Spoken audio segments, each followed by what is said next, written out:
Welcome to the Adventures of Tennessee James. This is a board game for 1 to 4 players, ages 14 plus, and plays in about 30 to 45 minutes. In this game, players play as archaeologists, going through temples looking for fortune and glory. In other words, defeating traps and finding treasure. I set this game up as a 2-player game. Player 1 is playing as Tennessee James, and player 2 is playing as New Hampshire Thompson. Each archaeologist also has an archaeologist card. Notice in the bottom right hand corner is a number. That's how many actions they get. Archaeologists also have 3 team members as an expedition team. Every team member has 1 action. The other side of the card is just different artwork. You can choose either one. On a turn, you will count how many actions you have total. So we have 2, 3, 4, 5. Each player starting the game has 5 actions and starts the game with 5 adventure cards. You can spend actions one of 2 ways. You can either spend an action to draw a card or spend an action to move a space. If you move onto a space with a face down tile, that is like hitting a pressure plate and something happens. It's either going to be a treasure or a trap. In this case, it is spikes, and it has a difficulty value of 6. You can see that in the lower right-hand corner. We have to try to defeat that with cards.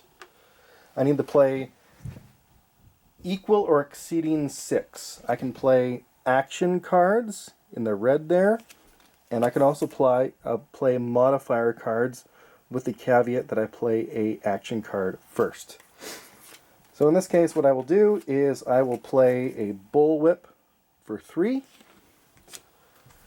and I will play cultists for 3. 6 against 6, I can defeat that.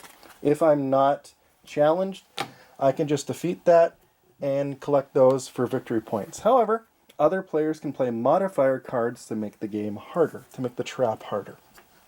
So New Hampshire Thompson could play, say, a curse card and modify it. So no longer is it just spikes for 6. Now they're curse spikes with 6 plus 5, or a difficulty value of 11.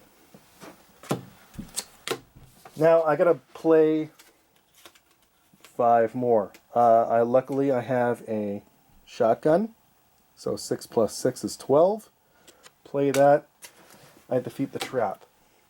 However, let's say I didn't defeat the trap. What happens then? One of my team members dies, and now I've lost a lifeline as well as an action. For future turns, I only have now 1, 2, 3, 4 actions left.